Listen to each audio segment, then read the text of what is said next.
am Paul Roberts, and it's an honor to be here, and not just because it was snowing and icy where I left yesterday. I can't think of a more compelling, more appropriate topic to be exploring than energy right now. I mean, I think certainly as a scientific and engineering sort of technical community, I don't think we've been as focused on energy to the extent that we are today in a generation. But I have to say that it's a frustrating time to be talking about energy too, because although in this room, for example, and in rooms like this where people like us are gathered to talk about this, there's a fair degree of awareness and anxiety outside rooms like this, it's different.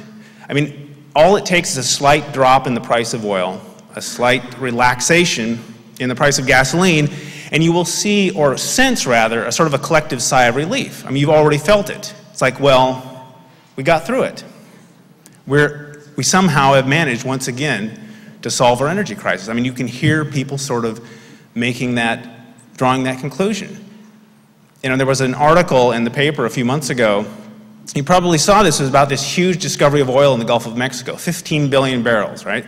And the headline, which apparently is all most people read, said, "Discovery increases U.S. oil reserves by 50%.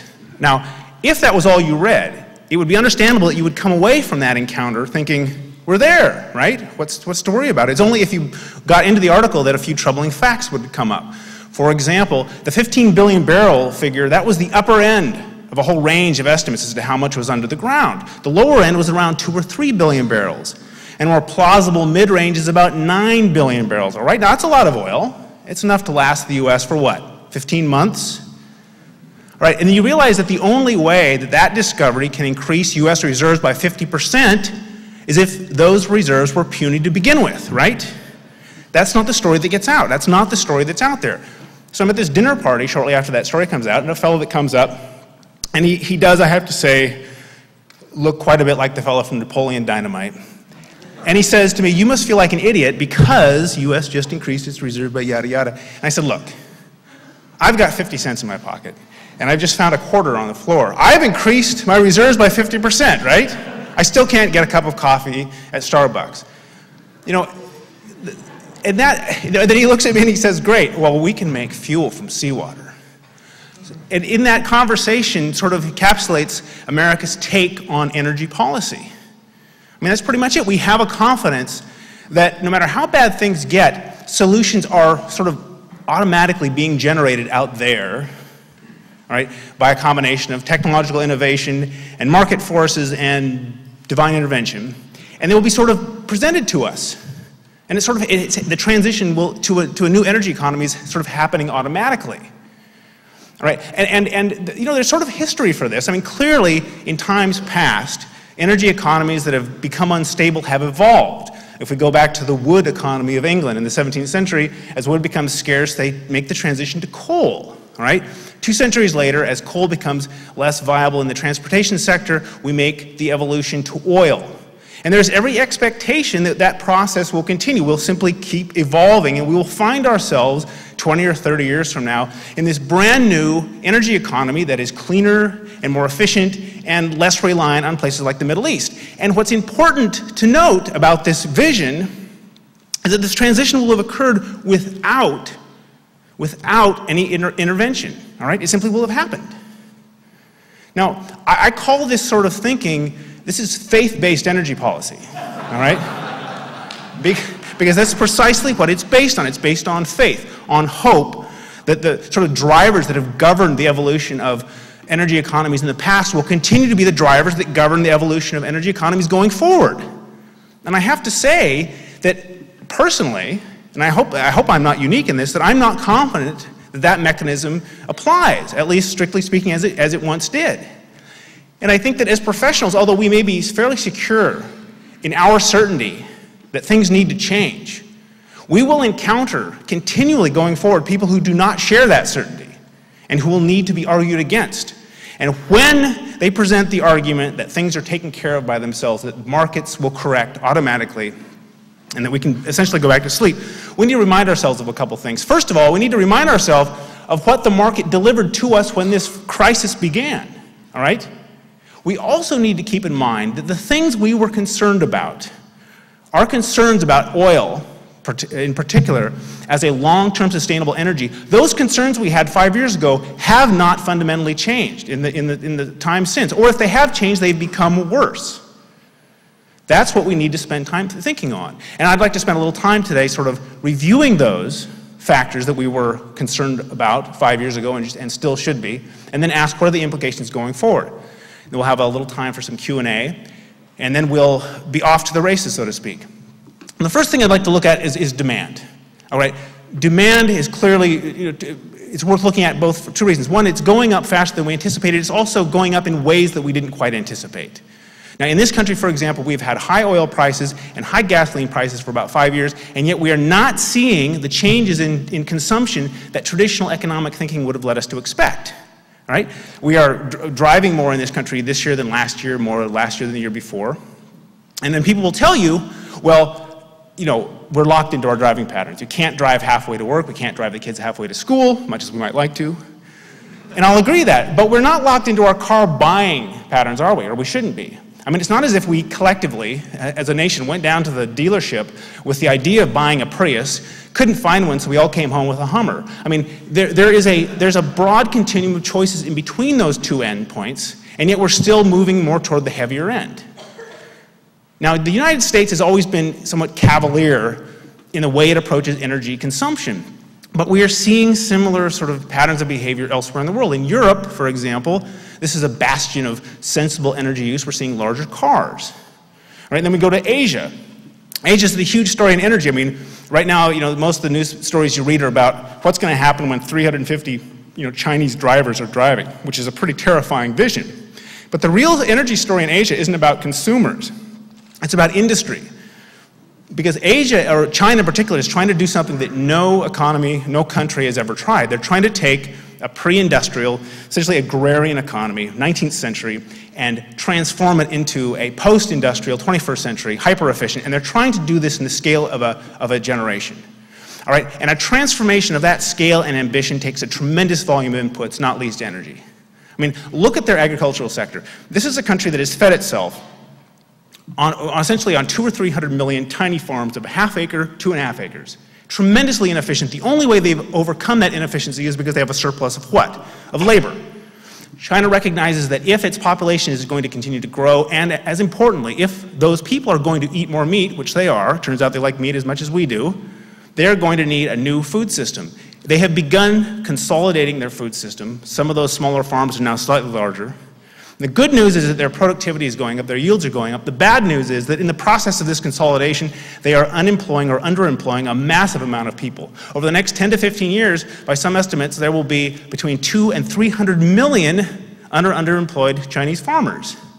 Essentially, the population of this country running around looking for work in that country. Now, Beijing knows that this mass of humanity will collapse their economic and social systems unless they can rapidly re-employ those people in a burgeoning industrial sector. And what do industrial sectors need to keep burgeoning? Energy. And this is why China is now the #2 user of oil in the world. All right, they passed Japan 2 years ago, and although they are some years from catching up with the #1 user, which is us, they will be there. All right, and when they do, it won't be pretty because China, like the United States, cannot produce enough oil at home. It relies on international markets. And as it wades further out into those international markets, it discovers there are already a number of other pigs at that trough. Europe, Japan, and the United States. And we're already seeing a competition for remaining oil, a competition that is now becoming part of international relations. We're seeing China and Russia and Japan and India, and all the big users are now maneuvering to lock in access to the big reserves. Right? And that competition is going to color international relations to an increasing degree going forward. Now, I was in China not too long ago talking with an industrial official, and I said, so where is China going to get all the oil for this big, burgeoning industrial revolution? And he looked at me and he said, that's not the right question. The question isn't where China is going to get its oil. It's where you're going to get your oil. And it's a fair question. Because while we're relatively certain where demand is going, we're not at all certain about where supply is going to be coming from. All right, right now, spare production capacity in the system, which for those of you who don't know, is the extra oil wells, the extra tanking and piping capacity that's sort of on the shelf that we can bring online in an emergency. That spare production capacity is as tight as it's ever been. Okay, historically, we've had between 4 and 10 million barrels a day of extra production capacity that we could bring online in case of an emergency, most of it in the Middle East. And that's sort of what's softened a lot of the blows in the past, a lot of the price spikes in the past. Today, we've got around 2 to 2.5 million barrels a day, and that's an optimist estimate, which means that if we should have, say, Venezuela go offline, as it did a few years ago, there's no way to fill that shortfall. So that this morning I looked at oil prices and they were at just under $60 a barrel. It's very likely that if a country like Venezuela went offline and with no spare production capacity, we could have prices at $160 a barrel. There's nothing really to stop that from happening. That's where we are. Now, the optimist will tell you, and the adherents of faith-based energy policy will tell you, well, this is not because we're running out of oil, okay? There's plenty of oil. What there isn't enough of is investment in new oil production. We haven't invested enough. Haven't drilled enough new wells, enough new pipelines. And you say, well, okay, why not? It's not as if you're particularly short of cash these days. And they say, that's right, Paul, we're not. But we are prevented from producing where we want to produce. We are politically obstructed. We either are not allowed to drill where we want to drill, by which they mean offshore here or Arctic National Wildlife Refuge, or the countries and regions that have a great deal of oil are politically so unstable that we don't want to go there. And what's great about political obstacles is that they're human-made, and they can be human-unmade. And as soon as these political obstacles have been taken care of, the investment will flow in and the oil will flow out. And when somebody, and you'll hear this a lot, when someone says this, ask yourself, when's the last time you looked at a newspaper or watched, the news and didn't see something about political instability in any of the following countries? Venezuela, Nigeria, anywhere in the Middle East, Russia, Iraq. I mean, in Iraq, we are going backwards. We are producing less oil there now than we were before the war. All right, Saudi Arabia, the world's biggest reserve of oil, is also the world's biggest reserve of barely constrained Islamic rage. I mean, this is a powder keg waiting to go off. We talk about spreading democracy in the Middle East. Well, you have to ask yourself, if Saudi Arabia were to hold free and fair elections tomorrow, who do you think they would elect? I mean, think about it. It wouldn't be Condoleezza Rice, all right? It would be someone very much like Osama bin Laden. That is where their political culture is, right? For whatever reasons, that is where they're at, right? And with someone like that in power, they would not, how long do you think they would be willing to continue to sell us oil? I mean, and this is pretty much the country that we've locked ourselves to. This is our energy ally. Now, I realize in having mentioned Iraq and oil in the same sentence that I'm steering somewhat close to the question of whether oil may have had something to do with why we're over there. Unfashionable, icky question. However, let's avoid the partisan nature of that question and simply ask it in neutral terms. What does the market think that we're doing in Iraq? Why does the market think we went? The market really doesn't care what our motives were, what we knew about what weapons of mass destruction. The market doesn't care at all about agenda. The market cares only about results. And what has the market seen since we've been there in Iraq? Well, the market has seen that since we've been in Iraq, the world's biggest, most sophisticated military power has not been able to create the political, social, or cultural stability necessary to raise oil production. We can't. I'll tell you what else the market has seen. The market has seen that if while we are still in Iraq and Afghanistan, and if while we're there, there's a problem in another oil exporting country, we're not going to be able to do anything about it. We are tapped out. And this sort of comforting idea that the world, particularly the oil world, has enjoyed over the past couple of decades, that America is the political backstop to the oil world, that we will intervene either economically or politically or worst case militarily and make the oil flow if the oil stops flowing, that idea is gone. Okay, it may never have been true. It has been proven to be false now. If there's anything we can learn from the Iraq War in the energy realm, it's that. We simply no longer have that fail-safe option. Right now, I tend to get pretty wound up about energy politics and oil politics in particular. I think it's important to do that on a regular basis. But for the sake of this conversation and for the sake of this conference and the themes of this conference, let's subtract politics from the question and simply ask, if Iraq were to heal itself tomorrow, and if all other unstable oil-producing countries, exporting countries, were able to follow suit so that we woke up next week sometime and found a politically stable oil world. Would our problems be over? Of course not. We'd be getting down to bedrock issues, if you will.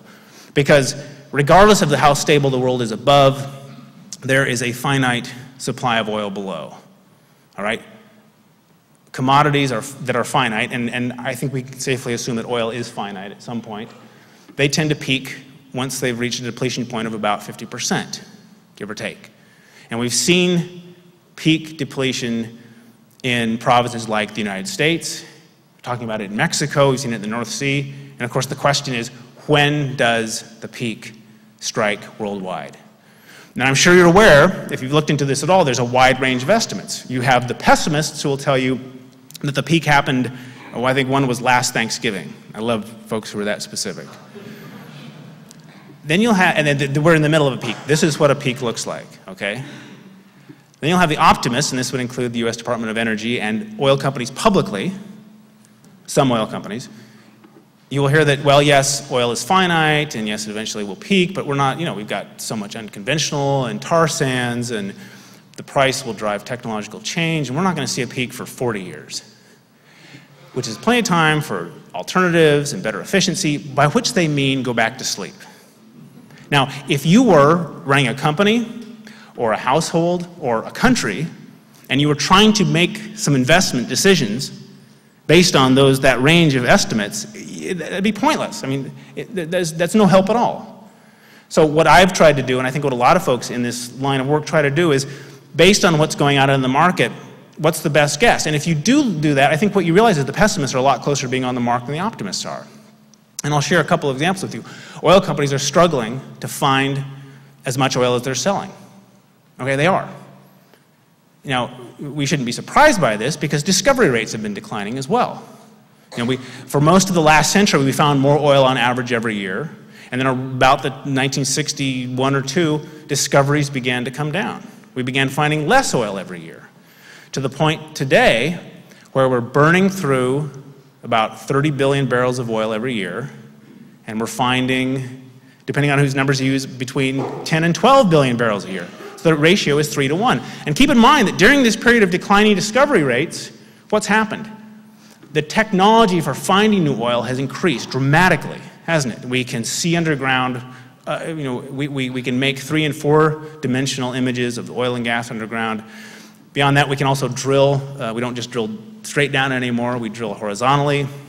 I mean, we're so much better at finding and extracting oil. And yet, during that period of time, we're finding less oil. So, I mean, between these two sort of areas, when we're sort of asking ourselves, is it any time to relax, the politics of oil and the geology of oil, there's not a lot of room for optimism here. There simply isn't. Now, then the question becomes, well, if oil is declining in production and becoming harder and harder to find, and if at the same time those countries that still have a great deal of oil are less and less politically stable, what's coming next? What's coming next? And that's really going to be the focus of what you're going to be talking about later on. What kinds of technologies are out there? And here I have to remind you that although there's an enormous array of options out there for us, everything from ethanol to hydrogen, geothermal, wind, solar, nuclear, if we can say that out loud here, and a great many other things that we probably don't even know yet, keep in mind that in every case, these technologies are not quite ready for prime time. They are in some way supported publicly. Now, you can make the argument that the oil industry is also supported publicly. This is true, but the oil company is here, or the oil industry is here. It's present. It has, existential inertia. All right? These other technologies are struggling against that. And also now I think what you'll be spending a lot of time discussing, well, how can we break that inertia? How can we knock down these barriers to entrance? And that's great, but keep in mind that even if we were to have a technology ready to go tomorrow, let's say the hydrogen fuel cell was ready to go, it was cost competitive, okay, we got the engineering kinks worked out, we could mass produce it. It was not just affordable, but it was beautiful, all right? The cars were something we all wanted. And the fueling system was consumer friendly, all right? And we had a feedstock that was cheap and sustainable, all right? And in fact, hydrogen had been so successful and it was so pervasive that anywhere in the world that you went to buy a new car, you could only buy a hydrogen fuel cell car, all right? So we're there, right?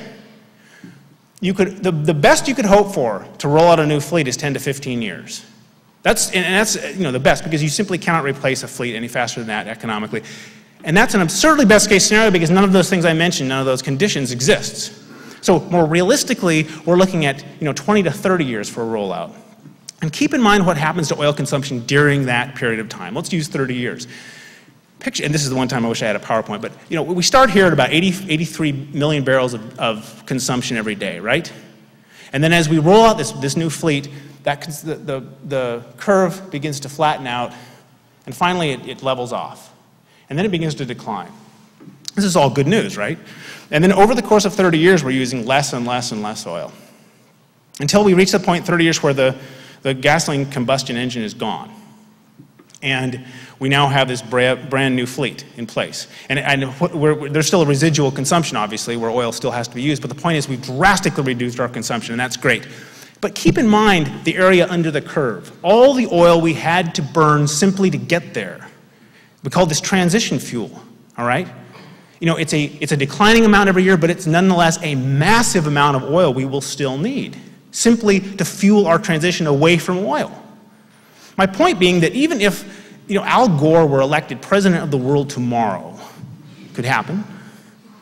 You're going to translate the movie, the Gore movie, so, and began an aggressive and smart move away from oil in the transportation sector. Even if that happened, we would still depend heavily on oil during that transition.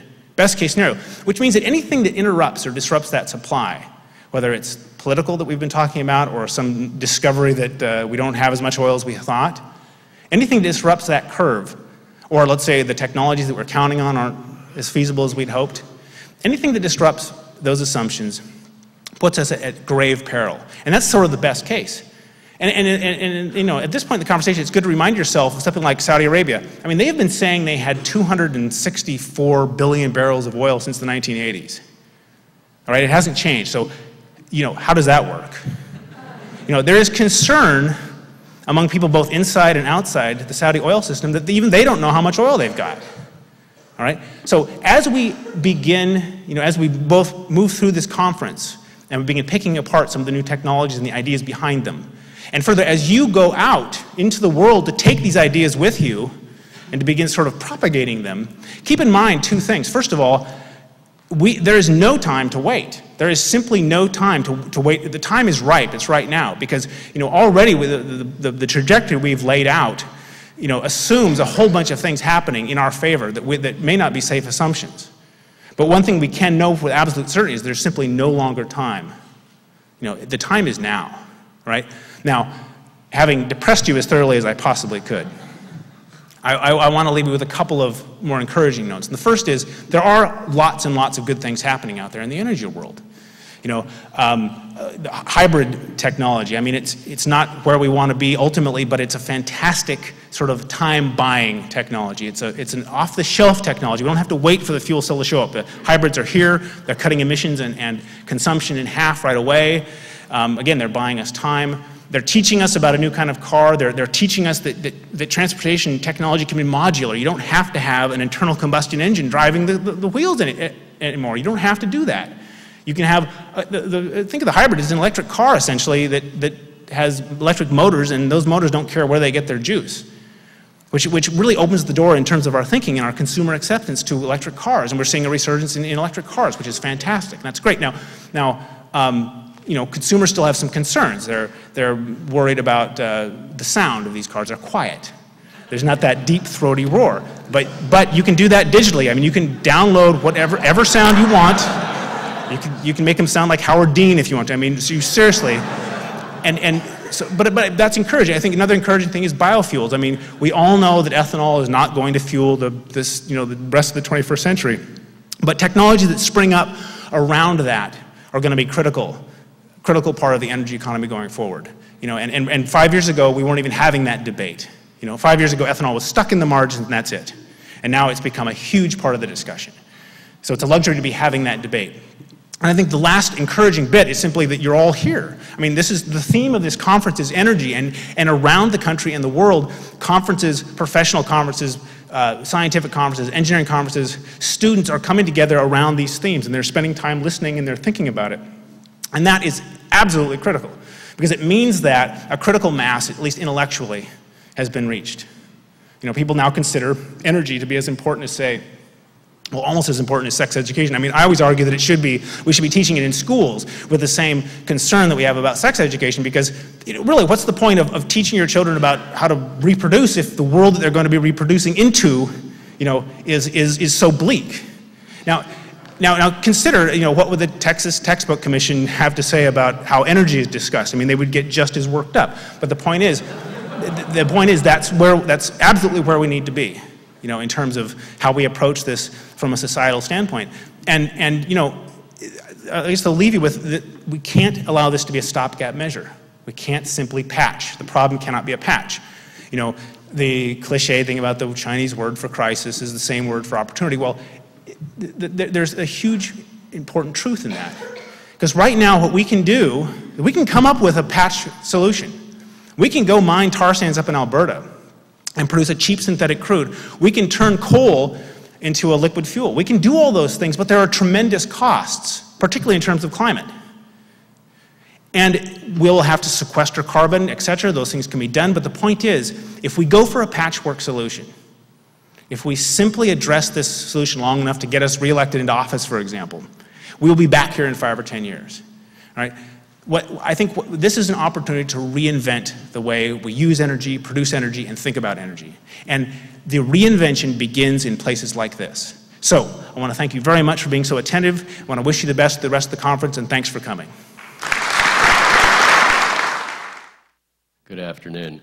I'm very happy to talk about some technological solutions to climate protection that are profitable, business-led, in the spirit of Raymond Williams' remark that to be truly radical is to make hope possible, not despair convincing.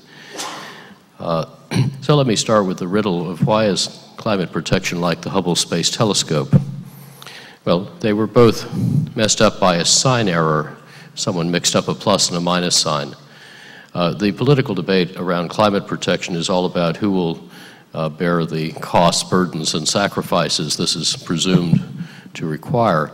And yet there's a parallel universe of practitioners, all of whom make money on climate protection.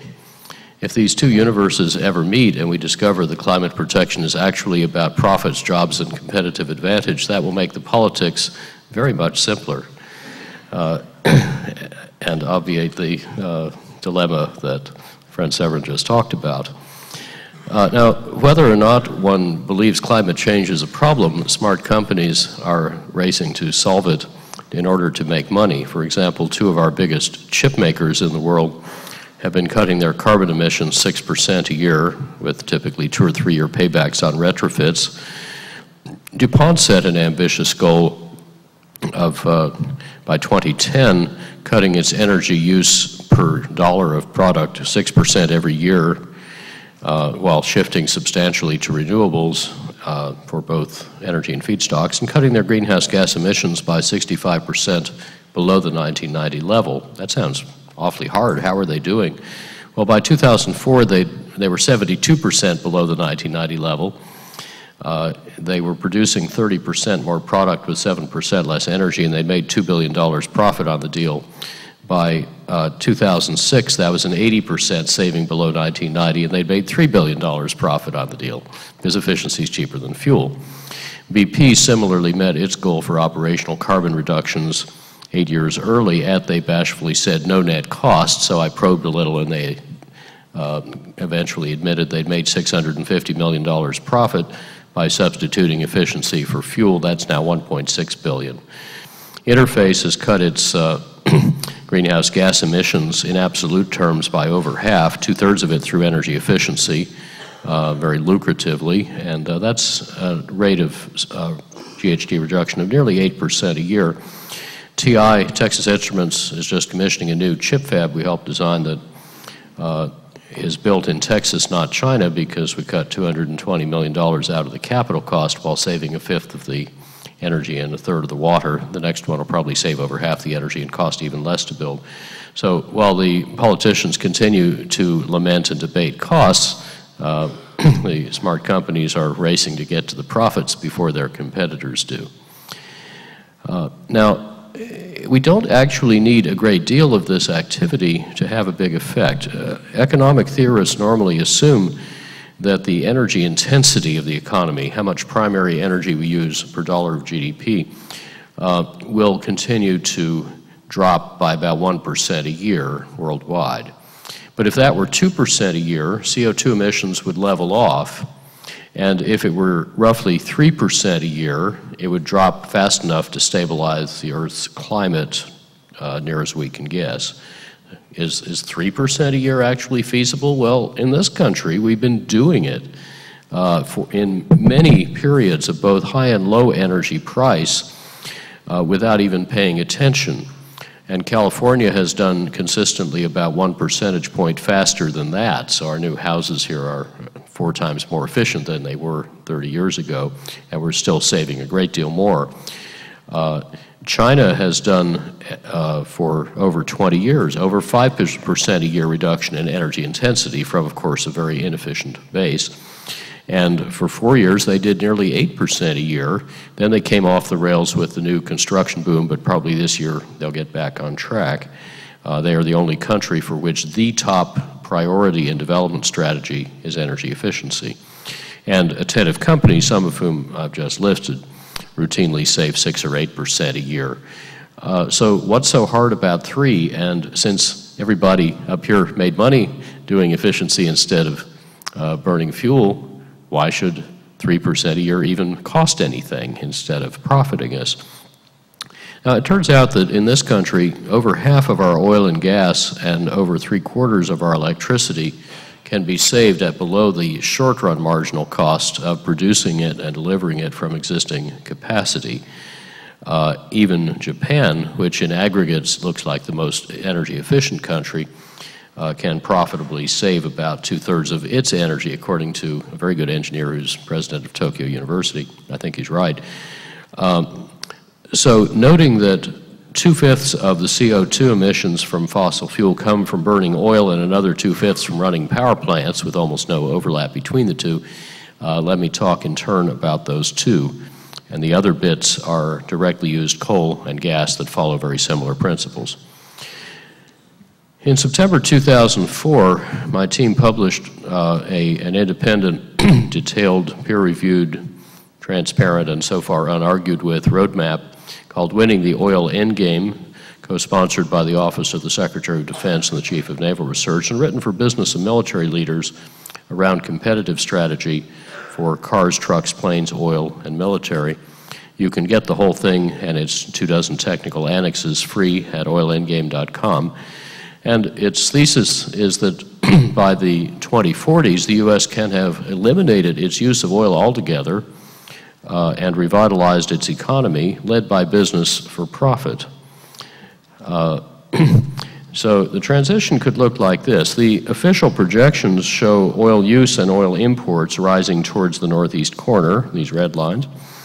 But we showed how to turn those curves down along the green lines by redoubling the efficiency of using oil. We've already doubled it since '75, but we can double it again at an average cost of $12 a barrel in year $2,000. And we can then turn down even more steeply along the blue lines by replacing the other half of the oil with a combination of saved natural gas and advanced biofuel, mainly cellulosic ethanol, at an average cost of $18 a barrel. So the average of 12 and 18 is 15 bucks a barrel. That's what it costs not to use the oil, but do the same things, the same or better. And the difference between 15 and whatever oil price is potential profit, assuming that externalities are worth 0, a conservatively low estimate. Now, we know this sort of thing can be done because we did it before. Notice how steeply oil use and imports dropped the last time we paid attention, from 1977 to 85. In those 8 years, GDP grew 27%, oil use fell 17%, oil imports fell by half, imports from the Persian Gulf fell by 87%, and they would have been gone in 1 more year if we'd kept that up. In fact, oil use and oil imports fell so much, OPEC's exports dropped by half, and it broke their pricing power for a decade because we customers, especially in America, the Saudi Arabia of Mbbl, had more market power than the oil supply cartel. Our power was on the demand side. We could save oil faster than they could conveniently sell less oil. That was practice. This is real. You are here. But we could run that play all over again much better with today's much more powerful technologies. Well, suppose that over the next 18 years, we invested $180 billion once. That's about what we spend on oil every half year. And we invested half of it in retooling the car, truck, and plane industries, and half of it in building a modern biofuels industry. And suppose that the oil we thereby didn't buy were priced at 26 bucks a barrel, the official forecast of 3 years ago, which might actually be about right if we did what I'm describing. In which case, that $180 billion investment would be saving $155 billion a year gross, $70 billion a year net, a very handsome return. The American CO2 emissions as a free byproduct would drop by 26%. We'd get 1 million new jobs, 3/4 of them in rural and small town America. That's the biofuels part.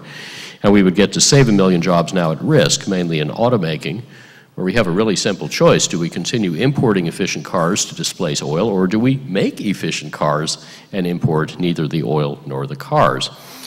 We found in an American context this could actually all be done without new fuel taxes, subsidies, mandates, federal laws, or anything else that either party doesn't like or could mess up. Because we're not relying here on public policy to force people to commit unnatural acts in the marketplace, but rather on a very compelling competitive strategy case for the businesses concerned to take us on this journey beyond oil for their own reasons. And as I'll describe, that is actually underway. Now, the core of it technologically is transport, which uses 70% of the oil. The other 30% goes to buildings and industry, where there are big, cheap savings, often with lower capital cost. But we looked with particular care at cars, trucks, and planes and found that they could become 3 times as efficient as the official forecast for 2025, with all the same attributes, only safer, with respective paybacks of 2 years, 1 year, and 4 or 5 years at U.S. fuel prices. And the trick is to make them ultra-lightweight, ultra-low drag, and use advanced propulsion systems like hybrids. By the way, all these technologies continue to improve much faster than we use them up, and much faster than the stunning advances already mentioned by Paul in finding and lifting oil. And therefore, efficiency is an ever bigger, cheaper resource to an extent that even many specialists fail to appreciate. Also, you often get better performance. For example, here's a 2-seat carbon diesel hybrid Eco Sportster from Opel. It does 150 miles an hour and 94 miles a gallon, although not at the same instant. And one of the surprises for many is that the ultralighting that makes these carbon fiber concept cars twice as efficient does not actually increase production cost using new manufacturing methods, because the cost of their materials are paid for by simpler automaking and a smaller propulsion system. So saving 69% of the fuel in cars and light trucks, for example, is like buying gasoline for 57 cents a gallon. Now, to see how to do this, we just have to ask where your gasoline goes. Your car uses every day about 100 times its weight in ancient plants, but 7/8 of that fuel energy never gets to the wheels. It's lost first in the engine, idling, driveline, and accessories. Of the 1/8 that does make it to the wheels, half of that either heats the tires and road or heats the air that the car is pushing aside, and only the last 6% actually accelerates the car and then heats the brakes when you stop. But since only 5% of the mass you're accelerating is you and the other 95% is the car, this means that only 5% of 6%, or 0.3% of the fuel energy, actually ends up moving the driver. This is not very gratifying after 120 years of devoted engineering effort. However, fortunately, 3/4 of the fuel use, both the acceleration term and the rolling resistance term, are caused by the car's weight. And every unit of fuel we can save at the wheels will save an additional 7 units we don't need to waste getting it to the wheels. So there's enormous leverage in making the car radically lighter weight. Well, here's an uncompromised mid-sized suburban assault vehicle that we designed 7 years ago with a couple of European Tier 1s that illustrates this principle. It would be made out of carbon fiber composites weighing altogether less than half as much as an equivalent steel car, but safer even if they hit each other. Quite brisk acceleration, and the original design used a fuel cell to do 114 miles a gallon. Later on, we did a variant with a gasoline hybrid like a Prius at 67 miles a gallon. That's about 3.5 times more efficient than the steel equivalent, but at only $2,500 higher retail price, which we ascertained by actual bids at about a 500 line item level of detail from the supply chain. And that would be a 9-month payback at European or 22-month payback at US fuel prices. And part of the attraction of this approach is the way it's made. You notice there are only 14 parts in the body. In fact, it looks kind of like an airframe. It's suspended from rings, not built up from a tub, which is our horse and buggy legacy of how we make cars. So it's very light, strong, and stiff. Now, these 14 parts can each be lifted with one hand and no hoist. In fact, the heaviest part, this side, I've lifted with one finger. And each part is made with one low-pressure die set. A steel body takes 10 or 20 times more parts, each with 4 steel stamping die sets. So that's about a 99% saving on tooling cost. Then these composite parts snap precisely together for gluing, kind of like a kid's toys, so you don't need jigs, robots, and welders to hold them in place and fit them together, therefore no body shop. And if you lay color in the mold, there's no paint shop, so there went the 2 hardest and costliest parts of making the car. And the total capital needed drops by at least 2/5 below the leanest plant in the industry. I actually brought a little sample along for what is now a properly shaped helmet that we're shipping from a little firm I chair in this field, just to show you that plastics have changed since the graduate. And this stuff is tougher than titanium and extraordinarily light. You may have seen a film in which Tom Friedman tries real hard to bash this with a sledgehammer, but it bounces off. And we can now make these aerospace-grade composites at automotive cost and speed. So think of this as like finding a Saudi Arabia under Detroit. It's even better than the one in the Gulf of Mexico, and it doesn't run out. It's over 8 million barrels a day. So basically, by making cars and light trucks out of this stuff, you lose half the weight and half the fuel. It gets safer because this absorbs 12 times the crash energy of steel per kilogram, and it costs the same to make the car. Now, on the supply side, I am not talking about corn ethanol, which is a rather small and costly and heavily subsidized resource, although it's improving, but rather cellulosic ethanol made of woody, weedy stuff like switchgrass and poplar and crop waste, forestry waste, which gives you twice the yield with less investment and up to 8 times better net energy yield, with some left over to displace petrochemicals. And these technologies are coming on very nicely. Just to illustrate the maturation of the sector, Brazil has replaced 1/4 of its gasoline energy already with sugarcane ethanol competitive without subsidy. They got their initial startup subsidy back over 50 times over from the oil savings. Sweden has a good policy that I hope the new government will keep to get off oil by 2020 through cellulosic ethanol, mainly from the forest sector. Europe is a much bigger producer than we are of biodiesel as part of a strategy to shift farmers from subsidy to durable revenue, and over half that product is actually sold by oil companies.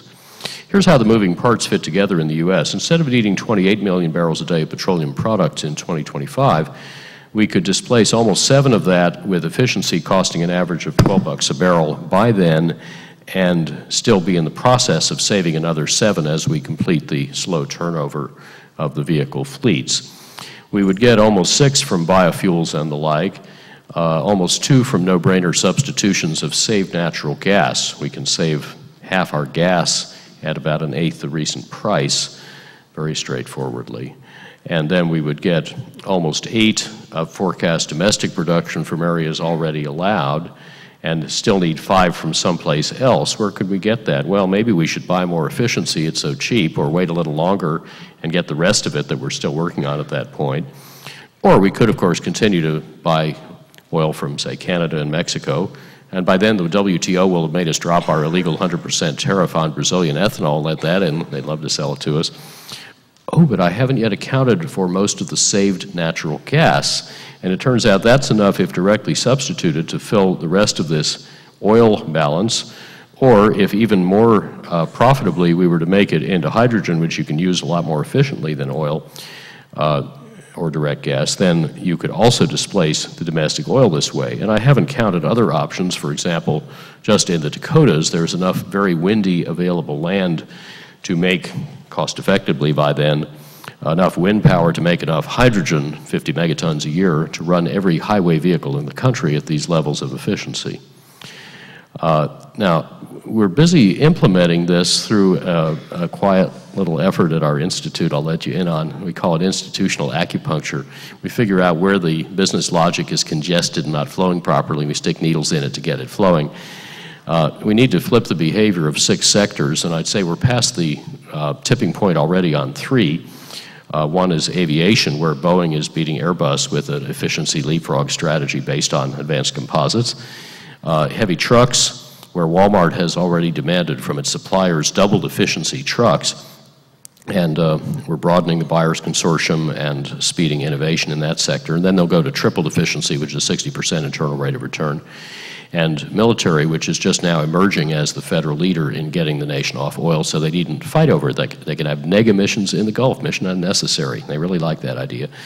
We're coming along nicely in the fuel and finance sectors. The slow one, as expected, is light vehicles, but they're starting to change. You may notice that the new head of Ford Motor Company was the head of Boeing Commercial Airplanes. So he was leading that successful competitive leapfrog to a 1/5 more efficient, same cost, better airplane, half of which is advanced composites to make it ultralight, and they're now rolling that out throughout their whole line of airplanes. So he's moved now to Ford with that cultural DNA, knowledge of how to do it, and transformational intent, strongly supported by the United Auto Workers and the dealers, who correctly feel that basic innovation is the only way to save this industry. So what's going on in automaking is what Schumpeter called creative destruction. And it's really opening minds. You know, gazing into the abyss does concentrate the mind wonderfully, not to mention potential leapfroggers and new market entrants. So the competition in this sector is at such a fundamental level that it's going to change the managers' minds, or the managers, whichever comes first. Watch this space. Yesterday I was keynoting an automotive summit in LA, and there's some very interesting conversations going on that you would not have heard a year ago. Now, you can go even beyond what I've described. I mean, just an excellent hybrid like a Prius, properly driven, not the way Consumer Report says to drive it, will roughly double your efficiency. More with new diesels, and 11 days ago was tested the first digital engine, which looks about half again as efficient as a diesel, burning any fuel on the fly and needing no cleanup to meet very stringent air quality standards. Other interesting advantages, including lower cost. Now, if you ultralight your hybrid and clean up some other details, you roughly redouble its efficiency. If you were to burn 85% ethanol in it, you would quadruple again your oil efficiency per kilometer, and you could put carbon back in the soil where it belongs and pay farmers for doing that. A good plug-in hybrid, and those are coming at us fast, could at least redouble fuel efficiency again, substituting a modest amount of electricity, and it could be attractive if you have smart ways to sell the distributed electric storage function to the grid when and where it's most valuable. That may pay for the expensive batteries. And so far, if you add all this up, or actually multiply it, you just saved 97% of the oil per kilometer. So yeah, you could do hydrogen as well, and there are smart ways to do it that are quite attractive if you start with efficient vehicles, but you don't really need to in order to save most of the oil. Now, let me turn to electricity, the other 2/5 of the CO2 problem. Back in the late 80s, we looked at the measured cost and performance data for about 1,000 electricity saving technologies, and concluded that if they were thoroughly retrofitted where practical, they'd save about 3/4 of U.S. electricity at an average cost that in today's dollars would be about 1 cent a kilowatt hour. The utilities think tank found it was more like a 40 to 60% saving, not 75, at a somewhat higher cost, still below short-run marginal delivered price. But it turns out the difference between those two assessments was methodological rather than substantive. I don't care who's right. They're both very big numbers, and there have been similar, very detailed findings in rather efficient European countries. And the savings, as Amory will agree, keep getting bigger and cheaper faster than we're using them up. And efficiency can work quickly. 10 million people in Southern California in the early 80s were cutting the Edison 10-year ahead forecast of peak load by 8.5% every year, at about 1% the cost of making more electricity. In 1990, the big utility group in New England had signed up 90% of a small business retrofit pilot program in just 2 months. Meanwhile, in the San Francisco area, PG&E signed up 1/4 of new commercial buildings for design improvements in 3 months, and then they said, oh, that's too easy, let's raise the bar. So they did, and they got all of the bigger target next year in the first 9 days of January. So we really got pretty good at marketing this stuff, and we have lately had about 6 years of consistent reduction in electric intensity for the first time in this country. But we have even better delivery methods now, as well as technologies. Now we don't just market negawatts, but we can make markets in negawatts, so we get the most competition in who saves and how to keep driving the savings and quality up and the cost down. But I want to go a lot further in suggesting what's important is not just great technologies, but new ways to combine them. So if you were to come visit my house at 7,100 feet in the Rockies, where you can get frost any day of the year, it can go to minus 47 F, you can get 39 days of continuous midwinter cloud, you'd come into this central atrium, and it looks like this a year ago, and you'd find we've harvested 28 banana crops with no heating system. Why not? Well, I didn't need one, and it was cheaper up front not to put it in, and with the save money plus another 16 bucks a square meter, I saved also 99% of the water heating energy and 90% of the household electricity and half the water, all with a 10-month payback with 1983 technology. Now we can do a lot better. Here's a typical tract house in Davis, and at 113 or 115 F in Stanford Ranch, in a PG&E experiment in the 90s, we showed that you could actually save about 4/5 of the normal California energy allowed at that time for such a house and make it cheaper to build. Or in Bangkok, a really difficult climate, here's a nice modern house built at exactly normal cost, using 1/10 the normal air conditioning energy to provide superior comfort. So here we span the range of the Earth's climates, and the basic story is the same. We optimize the house as a system, not the windows or insulation or whatever as a component. And we optimize for multiple benefits. Now, in economic theory, we keep hearing of diminishing returns, that the more energy you save, the more and more steeply the cost of the next unit of savings goes up until it gets too expensive and you have to stop. But in those houses and many other cases, sure, at first I see diminishing returns as I add insulation to my house. That's how insulation works. But when I put in enough insulation, I don't need the heating system anymore. Guess what? I save the whole capital cost of the furnace, fans, ducts, pipes, pumps, wires, controls, fuel supply arrangements, because I don't need them anymore. And that saves me more capital than I invested to get rid of them. So I end up saving 99% of the space heating energy, and the house costs less to build by about $1,100 in those days. Well, why should we get there the long way around when we can tunnel through the cost barrier to that destination? Or consider a pumping example. Pumps are the biggest user of electricity for motors, and motors use 3/5 of all the electricity in the world. Well, we had a case where the top, I believe, German firm had, in a certain industry, had optimized a runaround loop for heat transfer to use 70.8 kilowatts. A Dutch colleague redesigned it to use 5.3 kilowatts, which is 92% less. It cost less to build, it worked better in every way, just by using fat, short, straight pipes rather than skinny, long, crooked pipes. This is not rocket science. This is good Victorian engineering rediscovered. And then we found that we'd left a factor 4 on the table. We should have saved about 98% by counting 7 more benefits. You start to see how you can save a lot of electricity this way. And it's particularly nice when you go all the way downstream. I mean, you can feed about, say, 10 units of coal into a classical power plant, lose 2/3 of it there, lose more in the wires, more in all the conversion, in order to get 1 unit, 1/10 as much, of flow out of the pipe. So turn those compounding losses around backwards. It's just like the car example. You save another 10 units of coal you don't need to waste getting it to the pipe, so to speak. In other words, every unit of flow or friction you save in the pipe will save 10 units of coal and pollution and global weirding back at the power plant. Huge leverage. And also, as you go back upstream, the equipment gets smaller, simpler, and cheaper, so your capital cost goes down. So that's why you always start savings downstream, which is not the way most designers do it. It's not that difficult. For example, often you go into a factory or a big building and you find a big pump that's supposed to send something up a pipe. And next to it is an identical in-place spare because it's a very important pump. And they draw it like this and they build it like this, so all the time the flow has to go through 2 right-angle bends and typically 2 valves. Why don't we do it this way with no bends and no valves or 1 valve? Well, just because we haven't done it that way before. But a great engineer over in Oakland, Peter Rumsey, did that as a retrofit in the Oakland Museum.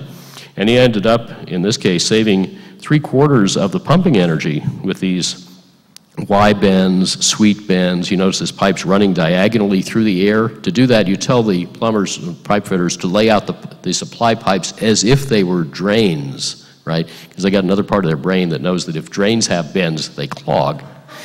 And in this case, he also eliminated altogether 15 pumps that will never again waste energy in maintenance. Nega pumps are a really good kind. Now, in our practice, in private industry, we have lately redesigned about $30 billion worth of stuff. And, you know, whether it's chip fabs, oil refineries, North Sea oil platform, a $5 billion gas to liquids plant, world's 2nd biggest LNG plant, the world's biggest platinum mine, data centers, supermarkets, chemical plants, a Navy cruiser, luxury yacht, you name it. Typically, in retrofits, we'll end up saving 30 to 60% of the energy with a 2 or 3 year payback. In new installations, we save about 40 to 90%, and the capital cost almost always goes down, not up. So this, of course, takes some reforms in engineering practice and pedagogy. Go to 10xe.org to read about our plot. I hope you will join for the nonviolent overthrow of bad engineering, because I'm sick and tired of retrofitting stuff that wasn't designed right. Obviously, if it were designed right, we couldn't do any of this.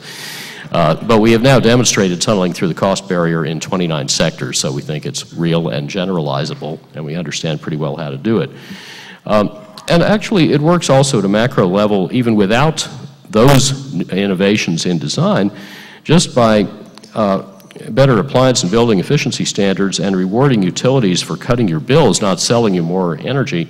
California has held per capita use of electricity flat for 30 years while it kept going up in the rest of the country, and that has saved this state about $100 billion on power systems investment that could be, of course, and was more productively spent elsewhere. Now, I want to just comment briefly on a shock that's happened on the supply side of the electricity system. These are 2 graphs of actual data on the left of the vertical line and industry projections on the right for micropower. The tan part, the larger part, is cogeneration, or combined heat and power, 2/3 gas-fired, so it saves at least half the carbon compared to what it replaces. And the upper graph here is electricity produced in the world by micropower. The lower graph is capacity installed. Now, the colored wedges underneath the cogen are distributed renewables, which were about a $38 billion market in 2005. That's all the renewables except big hydro. And in 2005, it turns out that these low carbon or no carbon sources of electricity, which we were just told won't be competitive for quite a while, actually added 4 times as much output and 11 times as much capacity as, say, nuclear added. And they produced 1/6 of the world's electricity and 1/3 of the world's new electricity. In fact, in 13 industrial countries, they provided from 1/6 to over half of all electricity. And this doesn't count electric savings, which were probably about as big, and they're even cheaper. So why is micropower winning? Why have micropower and negawatts together captured upwards of half the world market in electrical services, while central thermal plants have less than half. Well, simple, this stuff is cheaper and has lower financial risk. That's why it's financed by private risk capital. There isn't a nuclear project on Earth that's financed by private risk capital. They're bought by central planners. This ought to tell us something. So to test this hypothesis that maybe micropower is getting bought like mad because it's cheaper, I updated the best U.S. empirical data on what it costs to make and deliver a kilowatt hour, or to save it, from either remote resources, which require a delivery cost to get to your meter, and I picked a low one, or on-site resources that are already delivered. Your actual costs may vary, but I've done the comparison in a way that is favorable to central plants. And for those, I used the canonical MIT study of 2003, baking in the subsidies that the plants got in those days, and not counting the big reserve margin that they require. So a nuclear plant, and then the delivery cost gets you to close to 10 cents a kilowatt hour delivered. Now the capital cost has gone up by already a fifth, so add another cent. And if you had really big subsidies, it might come down here. Well, we do have really big subsidies for the next 6 units in this country, roughly equal to their entire capital cost, whereupon Standard & Poor's put out a couple of reports saying this would not materially improve the builders' credit ratings because the market is still concerned about the remaining risks. So I think even that enormous distortion will have roughly the same effect as defibrillating a corpse. It will jump, but it won't revive. But if it did work, then you'd get down to roughly where a coal plant was, but then if you put $100 a ton carbon tax on a coal plant, it would get up here, and similarly for combined cycle gas plants. So the policymakers in Washington keep juggling the subsidies and taxes to try to get the answer they want, not noticing, however, that central thermal plants are all uneconomic. Look at what we could buy instead. For example, suppose you assume that wind power costs over twice as much as the cheapest plants have cost installed through 2005, but only the median going back to 99, and of course costs have been falling rapidly during that period. And let's also firm the wind so it's fully dispatchable. You can have it whether the wind's blowing or not, so it's entirely comparable to the central thermal plants. Now if you took away its production tax credit, it would be up here, but meanwhile it keeps getting cheaper. And there are a lot of other renewables that are clearly doing very well in the market as well. Combined heat and power, garden variety, or in buildings, making cooling as well, or with recovered waste heat is typically even cheaper. Cheapest of all, end-use efficiency and commercial and industrial retrofits, or a bit more with residential, a bit less if you're really good at it. You get the idea. You can see why the stuff to the right of my cursor is what the market is mainly buying to meet new electrical service needs in the world, while the stuff to the left, the central thermal plants, are not doing so well. And this has an important implication for climate protection. I can spend about 10 cents to make and buy a new nuclear kilowatt hour, and that will displace 1 kilowatt hour of coal power. Sounds good. Trouble is, if I spent the same 10 cents buying cheaper stuff, I get more of it. That's what cheaper means. So I would actually displace 2 to 10 kilowatt hours of coal-fired generation with the same money. And if I don't do that, I'm making things worse. In other words, if climate's a problem, we need the most solution per dollar and the most solution per year. And that means investing judiciously, least cost, best buys first, and not indiscriminately. Now, there's always a risk that when you try to buy something, it won't work, you get a dry hole. But we had an experiment in California, 82 to 85, in which we had pretty level playing field between ways to make and save electricity, and the result was that just in those 4 years, the utilities bought or were firmly offered 143% of their peak load in savings or alternative supply, mostly renewable, and they had to cut off the bidding because otherwise in another year they would have had to shut down every fossil and nuclear plant in the state, which, you know, in hindsight might not have been such a bad idea. And these resources are also huge, whether it's efficiency or cogen or wind, which in this country has over twice the potential. We need to meet all our electric needs, same in China, 6 times in the UK, 9 times worldwide, other renewables even bigger. And the variability that Severin referred to is actually not a significant issue if properly integrated into the grid. And the reason is we've already bought more backup than we need for that in order to cope with the intermittence of the big thermal stations. So I think the collapse of nuclear power in the market is a very good thing for climate protection because you can get more protection per dollar and per year and huge macroeconomic leverage in funding other needs instead.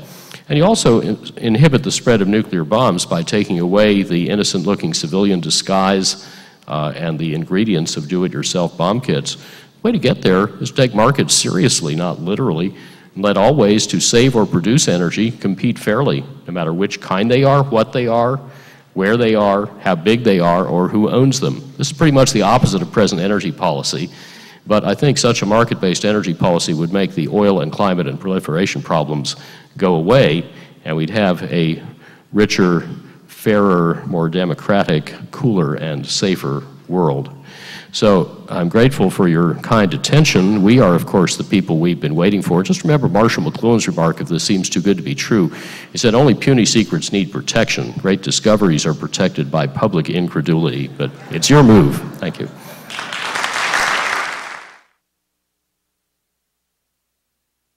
I think this is a question for Paul. I was told once, speaking of oil, shale, and sand, that there's not enough natural gas in all of North America to convert to hydrogen to refine said oil sand, the oil from those sands, and therefore it's a dream which cannot really be fulfilled. So. Well, the question is, do we have enough natural gas to kind of do all the things that we want to do with it? And yeah, natural gas is promising on a number of reasons. It's certainly cleaner than coal or oil. It's a great feedstock, or at least a kind of a first stage feedstock for hydrogen. The issue with natural gas is similar to the one we face with oil, which is that we have domestically a somewhat constrained supply. We could be doing more to be producing domestically, but keep in mind if we're wanting to kind of use natural gas as a bridge fuel, as I advocate, to kind of get us from where we are now to where we want to be, we're going to have to come up with some substantial new supplies. Now, Amory has made some important points about what we could be doing in terms of making our consumption of it more efficient.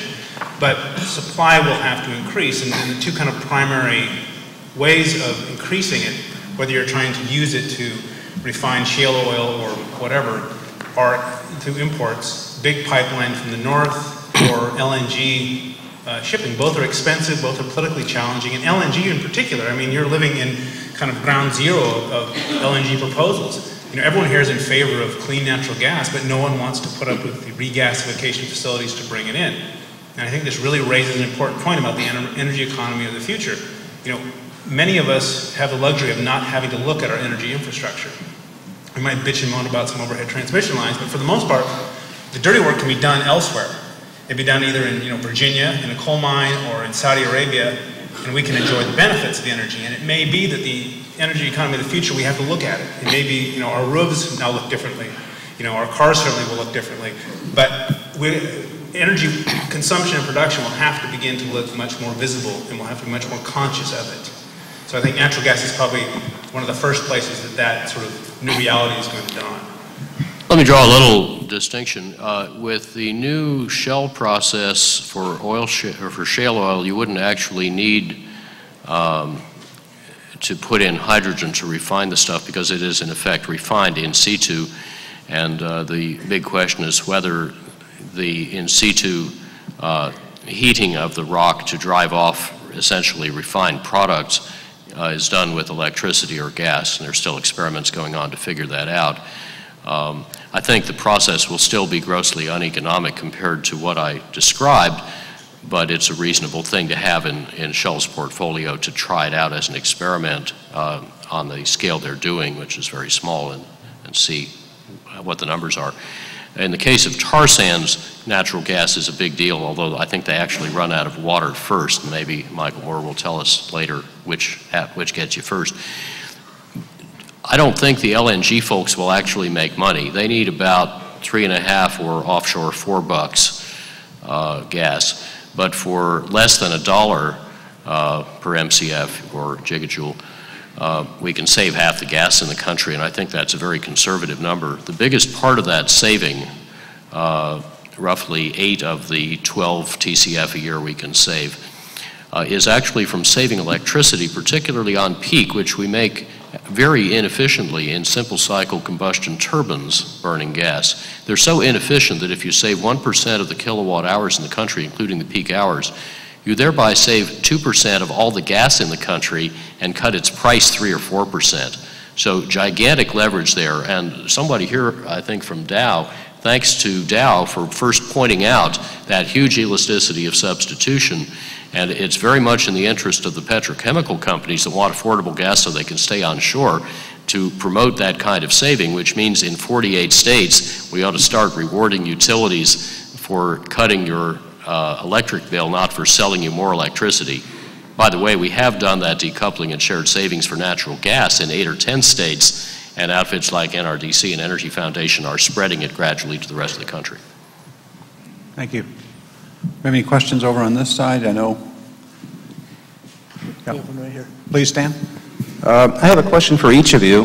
Mr. Roberts first. I'm fairly ignorant in this area, but I was wondering, you emphasized gasoline consumption, but as far as the oil production, is the oil production, the daily rate that you cited, is that for production of gasoline? Because oil is used in a number of other products, and I was wondering what percentage is used in other products out of that daily yield, and what is actually devoted to gasoline production?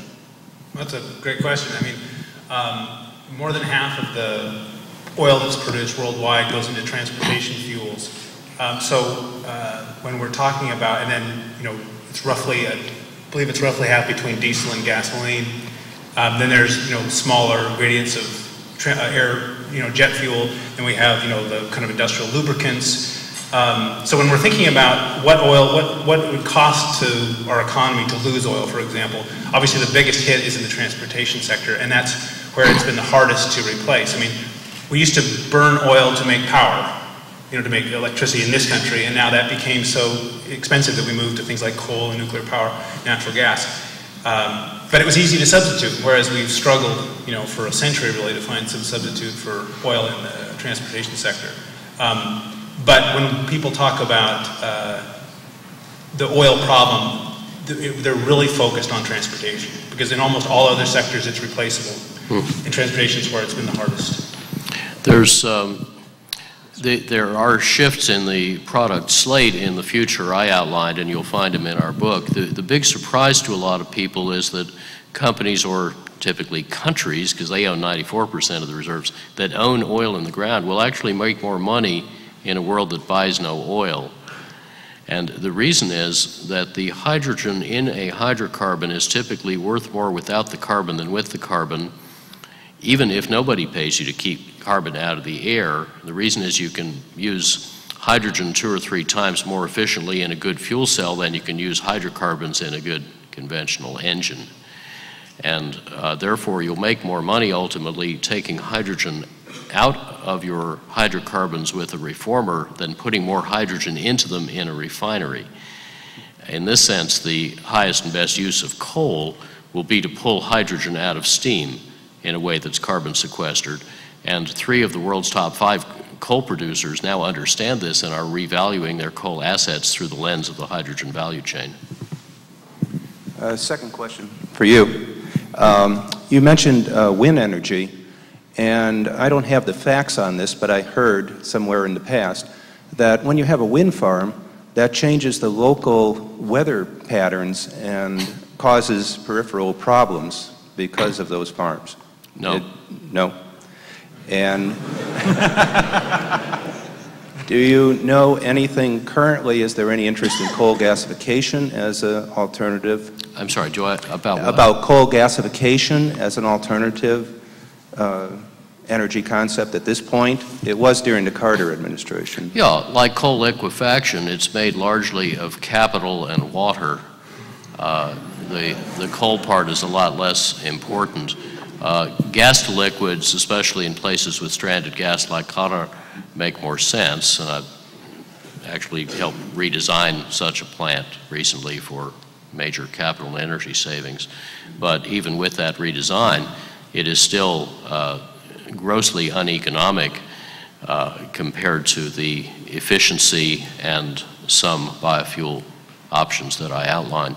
So you have to remember that we're dealing here with fungible commodities in a competitive global market. There's all manner of technologies you can use for supply. We're going to hear a lot about them in the next couple of days. But you really have to do rigorous economics to figure out which ones will be able to compete, and most of them will not. I think in my quick introduction to efficiency, I gave you some idea where the best buys are, and they're almost all on the demand side, and they're huge. They're enough that most of that supply just won't make it unless the taxpayers decide to buy it as a present for the industries. We have two more questions. We get the microphone there. Great. Thank you. My question is for Amory Lovins. First of all, it was a privilege to hear your talk. And the contrast between Professor Borenstein's presentation and your presentation could not have been greater. I think Professor Borenstein painted a rather grim picture that things are not likely to change, and we're likely to go much higher to levels of maybe 500, 600 ppm CO2. Your picture was a very optimistic one, and in listening to the two, I kept trying to understand what the difference was. It seemed that you believe the changes you're advocating can happen without actually requiring, for example, a tax on carbon or incentives to change behavior, and that's basically my question. Is that so? Well, the difference, I think, underneath is that he's an excellent economist. I'm a recovering physicist. And these are two quite different worldviews that have different ideas of what's a fact and what's a hypothesis. For an economist, fact is observed historic price elasticities. To me, those are interesting, and they tell you something about behavior, but under conditions that no longer exist, and that it's your job to change as much as possible. So it's kind of like driving while looking in the rearview mirror. Economics has some very valuable tools, but as a kind of hands-on practitioner, I actually treat measured cost and performance of technologies as empirical, and I do pay a lot of attention to the market failures that really dominate behavior in the energy marketplace. If you go to rmi.org, then library, then climate, you'll find a 1997 publication called Climate Making Sense and Making Money that lists 60 or 80 market failures in buying energy efficiency and the business opportunity each one can be turned into. And I think Severin and I would agree that Prospector's Guide is really important to understand, because barrier busting is really the top policy priority. It's important to get prices right. I'll never disagree with the value of correct pricing. I think higher energy prices through, say, carbon taxes or trading are helpful, but not necessary and not sufficient for very productive use of energy. They're not necessary because, as you saw empirically, we can get excellent returns at the old low prices with nobody paying for putting carbon in the air. And higher energy prices are not sufficient because if you don't bust the barriers to responding to the prices you see, not much will happen. That's why DuPont long paid twice the energy price in Europe as in the US, and yet its chemical plants were no more efficient in Europe than in the US. Of course, they were designed by the same people in the same way, using the same processes and equipment, so they had essentially the same efficiency. There isn't much room for behavioral change in a chemical plant. So prices matter. Ability to respond to price matters even more and deserves a lot more of our attention than most economic theorists give it. Severin is unusual in this regard in that he understands the reality of market failure, and I think we have a very broad agreement on the importance of fixing it and turning it into a business opportunity. I need to just throw something out, and that is that, the space between these two visions, if you will, leaves a lot of room for a discussion of maybe a political commodity. I mean, we talk about oil as a political commodity because we're clearly not comfortable allowing the market to determine the price. We'll do all sorts of things. We'll invest heavily in, say, the Fifth Fleet and send it over to the Middle East to make sure that that oil flows freely. And these costs, we don't really know how to talk about these costs, but they're external, clearly. I think we have to keep in mind that markets that are allowed to respond the way that Amory's describing could do some amazing things, and we hope they will. But we also must keep in mind that there are certain sort of somewhat intangible forces out there. There's a political weight to an asset that's been invested in. You know, a coal company that makes massive investments in a mine, a power plant, all these things represent substantial investments, and there's no way that these companies are simply going to walk away if they feel that those investments are threatened. And they will bend the political fabric in this country to ensure that their assets are protected. And they will disregard market forces as long as they can do it, as long as they have the political power to do it. And it's that, I mean, we can have a magnificent vision laid out where everything makes sense, but if all the players aren't aren't playing along, very little will happen. So for example, you can picture a scenario where you have to buy off the coal industry to get anything done in climate. Coal is one of the biggest obstacles to climate policy in this country. So it stands to reason you can say to the coal people, look, to get you out of the way, we'll pay to make sure that coal is part of the next energy economy. We'll pay to make clean coal a reality, okay? We'll subsidize it, simply so you will go along, get out of the way politically. Once that happens, then maybe we can have a cap and trade for carbon, then we can move forward. And perhaps 20 years down the line, the market looks at coal and says, you know what? It doesn't make sense. Clean coal doesn't make sense. But we had to spend a lot of money and a lot of political capital to get that far. You know, I guess the picture I'm trying to paint here is that there's a difference between kind of a reality, a possibility, and a political reality. You know, Amory does an excellent job of telling us what's possible. But it's really up to us as political units to kind of drive toward that. I would just ask both of you and all of you to reflect. Why is it that China, in its 11th five-year plan, made its top development priority energy efficiency and leapfrog technologies to achieve it? It wasn't because of Kyoto or any other international agreement. It's because the Chinese leadership, which is very smart, realized they can't afford to develop otherwise. Let me give an opportunity to Severin to make a Actually, that's a good lead-in, because at the same time, China is also building last-generation coal plants extremely rapidly that will put out CO2 for decades to come. And I think the problem is, Amory paints a very exciting picture of a lot of technologies, and some of which are very economic, and it's hard for an economist to say this, but it's also behavioral. It's not just economics. It's getting, it is well understood within the energy community that energy efficiency is a big winner, and there's a lot of opportunities out there at below the price of electricity, and yet they don't get taken up very quickly. I've seen Amory give talks like this for many years, and progress is being made. But I have to say that certainly if I had taken him at his word 10 years ago, I think we might have been disappointed of where we are today. And the uptake of these perfectly reasonable ideas is just frustratingly slow. That's why I guess in some ways I have been a big advocate for energy efficiency subsidies, even though I'm an economist, even though they are in the money, because they make sense. And I have actually been a big detractor of subsidies for photovoltaic cells because they're way out of the money. And I think if we're going to push a technology, we should be pushing one that makes real sense. Thank you. We have one last question. Tony, could we get the microphone to? It's more of a comment, really, and it relates to what you were saying, Amory, because you've obviously excited everybody with this wonderful vision of what we can do if we can sort of reduce CO2 emissions. But I did want to challenge you on one specific issue, and it's the following.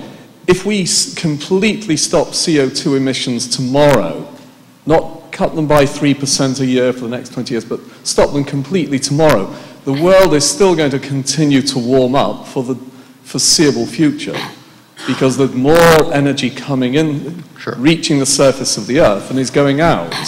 And that's not going to change until the CO2 levels in the atmosphere go down to the levels that they were kind of pre-industrial revolution. Sure. There are... If I can just finish, according to the United Nations Climate Panel, that's going to take, hundreds and hundreds of years. And so I think what you're suggesting is fantastic, but I don't want people here to get the impression that we do all these things and we can forget about climate change. Mm-hmm. Climate change is going to be a major problem, even with all the things you suggest. Oh, thank you. Yeah, of course there are lags. There's the big thermal lag in the ocean.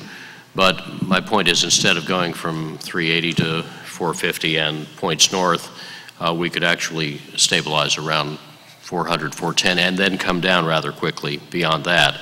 Rather quickly, I'm chatting rather quickly. No, and what you're pointing out correctly is that even if we do that, what we've already set in motion and the extra hump beyond that will still continue to have a long tail of consequences.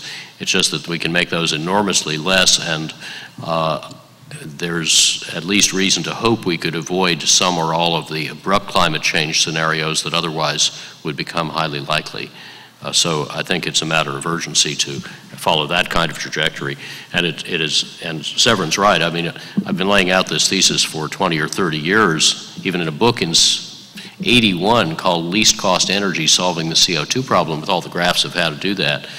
But, you know, Churchill said you can always count on Americans to do the right thing once they've exhausted all other alternatives. We're just working our way down the list.